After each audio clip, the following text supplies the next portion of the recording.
Bonjour à tous les amis, j'espère que vous allez bien. Nouvelle vidéo FAQ. Donc je vous ai posté une vidéo sur TikTok en début de semaine en vous demandant tout simplement de me poser vos questions. Et donc je fais cette vidéo tout simplement pour y répondre. J'espère que vous allez tous bien.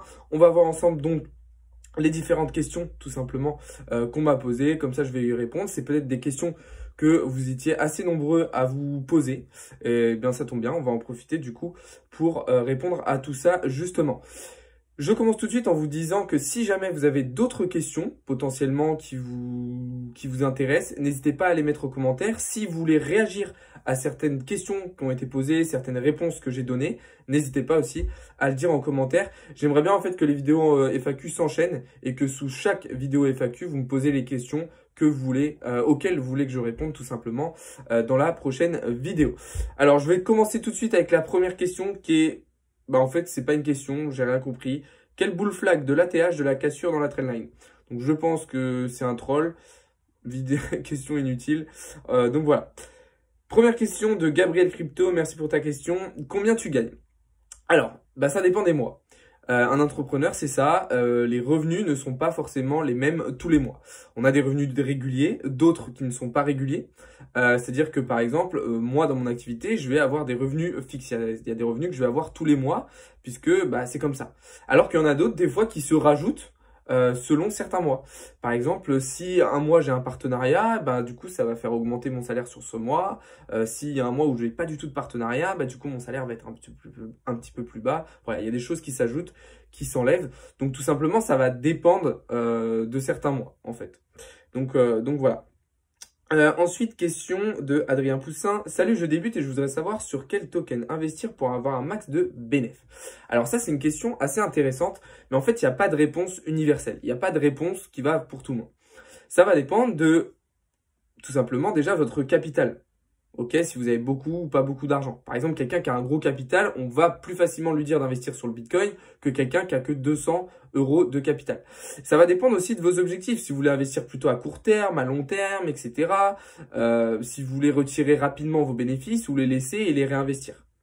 Ok, donc par exemple, pour une personne qui a un petit capital et qui veut plutôt faire du long terme, on va lui dire d'aller sur des petits altcoins comme le VET, etc., ou le CHZ, où il va pouvoir faire des x5, x10, x15 assez facilement. Ok. Une personne, par contre, qui va vouloir du court terme, là, ça va dépendre, en fait, tout simplement de la situation dans laquelle on est, donc il n'y a pas vraiment de bonne réponse. Mais là, maintenant, tout de suite, ça serait un petit peu tous les altcoins, le Link, le DOT, le GLD, le SOL, etc. Alors que quelqu'un qui a un gros capital, on peut lui dire un peu plus facilement d'investir dans le Bitcoin et surtout dans l'Ethereum. Okay, quelqu'un qui a 200 $ aujourd'hui, moi je lui dis pas de les mettre dans l'Ethereum, je lui dis de les répartir sur 2 ou 3 altcoins pour que ça soit plus intéressant tout simplement et plus rentable pour lui. Ok, question suivante du coup de Cobal. Lors de la rotation des cryptos, les capitaux passent du Bitcoin à l'Ethereum, puis aux altcoins. Comment doit-on faire pour suivre le cycle? Très bonne question de Koba. Et en effet, en phase de bull run, on a une rotation, en fait, une sorte de cycle au sein du bull run. C'est-à-dire que dans un premier temps, on a le Bitcoin qui explose, qui progresse très très bien, qui va très haut, qui fait des nouveaux ATH, et on a surtout une dominance du Bitcoin qui est très haute. Ce qui laisse donc beaucoup moins de place aux altcoins. Et c'est pour ça que dans les premières phases, comme on le voit un petit peu en ce moment, même si ça commence un petit peu à changer, on a un Bitcoin qui surperforme le marché, les altcoins, et à côté de ça, on a effectivement les altcoins qui sont un petit peu en manque de souffle, en manque d'énergie et qui ont du mal à suivre la tendance tout simplement. C'est la première phase. La deuxième phase, c'est qu'on va avoir une bascule du Bitcoin vers l'Ethereum. On va avoir un Bitcoin qui va un petit peu moins surperformer le reste du marché et on va avoir un Ethereum qui prend le relais, qui commence à avoir un prix de plus en plus haut, qui progresse très très bien et donc qui va commencer à son tour driver un petit peu le marché. Donc quand je dis driver, c'est contrôler un petit peu le marché. Ça, c'est les deux étapes. La troisième étape, c'est qu'on va avoir encore une nouvelle bascule où cette fois-ci, on va passer de l'Ethereum aux altcoins. Donc là, l'Ethereum va un petit peu moins surperformer le reste du marché et on va avoir des altcoins tels que le BNB, le SOL, le GLD, voilà, la AVE, etc., qui vont à leur tour surperformer, et cette fois-ci, ils vont surperformer le Bitcoin et l'Ethereum. Donc c'est là qu'on va avoir en fait des explosions, en fait, des altcoins qui explosent, et qu'on va avoir des x5, x10, x15 sur certaines petites cryptos qui sont très intéressantes et qu'il faut absolument avoir dans son portefeuille. Donc, pour répondre ensuite à une autre question de Koba qui demande à quel moment donc passer du Bitcoin à l'Ethereum puis aux ALT pour faire le max de profit. Eh bien tout simplement, une fois qu'on va avoir atteint les tops de dominance des cryptos, par exemple, là, pour moi, on est arrivé quasiment au top de la dominance du Bitcoin et donc on devrait assez rapidement aller sur une bascule tout simplement de l'Ethereum. Donc c'est pour ça que il faut bien faire attention au top de dominance des différentes cryptos. Pour moi, c'est ça qui va permettre de définir quand est-ce qu'on va basculer d'une phase à une autre. Il va falloir aussi regarder depuis combien de temps on est en train de surperformer et jusqu'où on est allé surperformer. Voilà, il y a un moment de bascule qui se fait. De toute façon, je vous le préviendrai en vidéo. Mais pour moi, voilà, il faut vraiment être attentif au top de dominance du Bitcoin.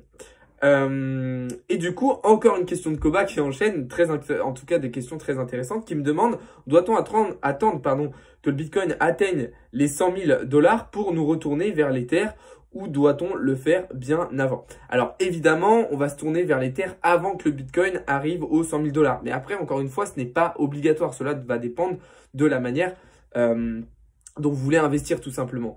Il n'y a pas d'obligation. Vous pouvez très bien rester sur le Bitcoin jusqu'à ce qu'il aille à 100 000 $. Ce qui va être intéressant, ça va être quand même plus de se tourner vers l'Ethereum et vers les altcoins avec le temps. Mais en tout cas, il n'y a pas de règle en fait précise.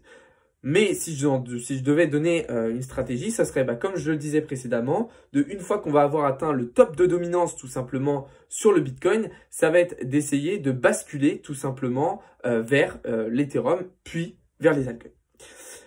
Ok, on passe à la question suivante. Comment se former? Alors, là, c'est tout simple. Il y a plein de manières différentes de se former. Aujourd'hui, avec Internet, on a la chance d'avoir énormément de contenu gratuit sur tous les réseaux sociaux, sur YouTube, sur Internet. Vous pouvez accéder à énormément de contenu gratuit. Donc déjà, c'est une première base qui va vous permettre de vous former de manière qualitative, intéressante, d'accumuler énormément de connaissances. Mais vous allez rester quand même sur des choses assez basiques et à partir d'un certain moment, selon moi, il va falloir aller chercher plus loin. C'est là qu'il faut, pour moi, investir dans une formation. Mais alors, attention, pas n'importe laquelle. Investissez dans une formation d'une personne en laquelle vous avez confiance, que vous connaissez, que vous suivez depuis un petit moment. Vous voyez ses résultats, vous voyez un petit peu la cohérence de ses propos, etc. Et si vous le sentez bien, vous pouvez même discuter un petit peu avec cette personne-là, avec ce formateur. Si vous le sentez bien, eh bien là, ça va être le moment tout simplement de vous dire « Ok, j'investis dans une formation » et là, vous allez commencer à vraiment accumuler beaucoup plus de connaissances, de compétences, aller plus loin, approfondir, aller dans les détails et c'est là que ça va être important. La troisième étape pour moi, ça va être la pratique qui est pour moi indispensable pour se former, comme dans beaucoup de domaines en fait tout simplement, mais là, je trouve que c'est encore plus essentiel. La pratique, c'est vraiment ça qui va vous permettre de vous développer et d'augmenter votre rentabilité. Quand vous allez pratiquer, vous allez faire des erreurs, mais vous allez aussi tester des stratégies, tester des choses, voir ce qui marche moins bien, comprendre vos erreurs, comprendre vos réussites. Parce que quand vous réussissez, ce qui est intéressant, c'est pas de juste vous dire « Ok, je suis trop fort, c'est génial, parfait ». Non, ça va être de regarder pourquoi ça a marché, pourquoi vous avez réussi. C'est vraiment très important de regarder ça. Et même chose quand ça marche pas. Ça va être intéressant de regarder quel élément a fait que ça a foiré, qu'est-ce qui fait que ça n'a pas marché, etc., etc. Donc voilà un petit peu les différentes étapes. Après, évidemment, il y a d'autres solutions. Ça passe aussi par certains films, certains livres qu'il faut lire. Ça peut passer par des rencontres aussi. Moi, personnellement, j'ai eu des sortes de mentors qui m'ont accompagné dans ma formation. Il y a des personnes qui passent par là. Voilà, une sorte de mentor. Donc voilà, ça passe aussi par les coachings. Quand je disais formation, je disais aussi coaching, donc ça peut être du coaching en visio comme moi je propose par exemple.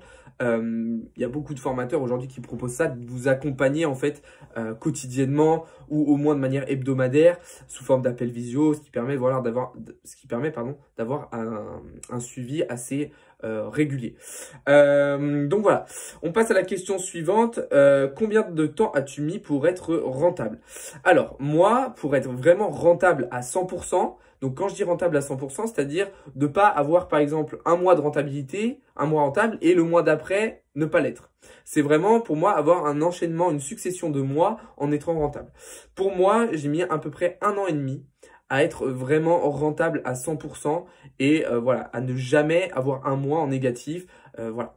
Pour moi, j'ai mis à peu près 1 an et demi. Après, en vérité, au bout d'un an, j'étais déjà rentable sur la durée. C'est-à-dire que j'étais largement en bénéfice sur le long terme, mais ça arrivait qu'il y ait des mois où je sois quasiment en négatif en fait, sur mon mois. Et du coup, c'est pour ça que je considérais que j'étais pas encore rentable à 100%. Aujourd'hui, sur tous les mois, ça n'arrive jamais qu'il y ait un mois en négatif. Donc voilà, pour moi, ça a mis à peu près 1 an et demi. Après, ça peut aller beaucoup plus vite, hein, si voilà, vous êtes très très bon, si vous charbonnez vraiment le truc et que vous pratiquez beaucoup, ça peut aller plus vite. Et ça peut aussi être plus long. Il faut pas forcément se dire que en 1 an, ça doit être fait. Après, plus vous arriverez à le faire le plus vite possible, pardon, mieux ça sera. Mais il n'y a pas, tout simplement, il n'y a pas d'obligation. Donc voilà. Voilà pour cette vidéo, c'est la fin des questions. J'espère que cela vous aura plu. J'ai essayé de sélectionner les questions qui étaient pour moi les plus pertinentes. Donc voilà, n'hésitez pas, comme je vous l'ai dit en début de vidéo, à poser vos questions pour la prochaine FAQ dans les commentaires de la vidéo. N'hésitez pas à vous abonner si vous découvrez la chaîne et à laisser un petit pouce bleu. Et on se retrouve prochainement pour d'autres contenus. Voilà, je vous souhaite à tous un bon week-end et à la prochaine.